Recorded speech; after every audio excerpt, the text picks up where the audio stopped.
மனோஜ் ரோஹினியும் என்னதான் லைஃப்ல பெருசா சாதிக்கணும்னு சொல்லி முயற்சி பண்ணாலும் கடைசியில முத்துக்கிட்ட மாட்டிக்கிட்டு பல்ப் வாங்குறது உங்களுக்கும் பிடிச்சிருச்சுன்னா மறக்காம இந்த வீடியோக்கு லைக் பண்ணி உங்க ஆதரவை தருவீங்க. சிறடிக்கே ஆசை அப்கமிங் ப்ரோமோல என்ன நடக்க போகுதுங்கிற ப்ரெடிக்ஷனை இந்த வீடியோல பார்க்கலாம். மனோஜ் இந்த வீட்டை வாங்கினது தான் வாங்கினாரு. வாங்கினதுல இருந்தே நிறைய கஷ்டத்தை அனுபவிச்சாரு. ஒவ்வொரு பிரச்சனையா கடந்து வந்து கடைசியில பார்த்தா இப்ப வீடே அவர்களேன்னு ஆயிருச்சு. மனோஜ் மத்தாளுக்கு முன்னாடி அவமானப்பட்டா கூட பரவாயில்ல, இந்த முத்துக்கிட்ட மாட்டிக்கிட்டு அவமானப்படுறதா அவருக்கு ரொம்பவே கஷ்டமா இருக்கு. முத்து அவரால் முடிஞ்ச அளவுக்கு மனோஜுக்கு கஷ்டப்படுத்திக்கிட்டு இருக்காரு. போதாத குறைக்கு மனோஜுக்கு சப்போர்ட் பண்ணி பேசி ரோஹினியுமே வந்துட்டு முத்துக்கிட்ட வாங்கி கட்டிக்கிறாங்க.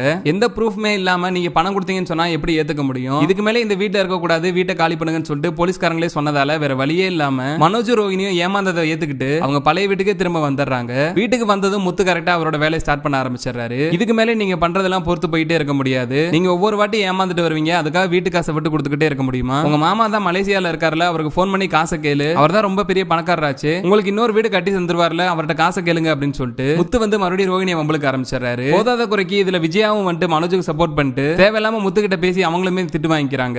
அண்ணாமலை வந்துட்டு முத்து எவ்வளவு தூரம் கண்ட்ரோல் பண்ண ட்ரை பண்றாரு. ஆனா மனோஜ் மேலேயும் ரோஹினி மேலேயும் தப்பு இருக்கிறதால முத்து வந்து கொஞ்சம் கூட தயங்காம ரெண்டு பேருமே விட்டு வைக்காம மாறி மாறி கேள்வி கேட்க ஆரம்பிச்சாரு. ஒரு பக்கம் பணத்தை கொடுத்து ஏமாந்ததை நினைச்சு ஃபீல் பண்றதா இல்ல இந்த முத்துக்கு பதில் சொல்றதான்னு தெரியாம மனோஜ் ரோஹினி ரெண்டு பேருமே தகச்சு போய் நின்னுட்டு இருக்காங்க. இன்னொரு பக்கம் ஜீவா வேற முத்துக்கிட்ட மனோஜுக்கு கொடுக்க வேண்டிய எல்லா பணத்தையுமே ஏற்கனவே கொடுத்து முடிச்சிட்டேன், அந்த பிரச்சனை எல்லாம் எப்பயோ முடிஞ்சிருச்சு, இந்த உண்மையை நீங்க எங்க வந்து கேட்டாலும் நான் சொல்றதுக்கு தயாரா தான் இருக்கேன் அப்படின்னு சொல்லியிருந்தாங்க. அதனால கூடிய சீக்கிரமே ஜீவா வந்து பணத்தை திருப்பி மனோஜ் கிட்ட கொடுத்த உண்மையை வீட்டை வந்து சொன்னாதான் மனோஜ் ரோஹினி சேர்ந்துகிட்டு செஞ்ச திருட்டுத்தனம் எல்லாமே கூடிய சீக்கிரமே அண்ணாமலைக்கு தெரிய வரும்னு நீங்களும் நினைச்சீங்கன்னா மறக்காம இந்த வீடியோக்கு ஒரு லைக் பண்ணி உங்க ஆதரவை தருவீங்க.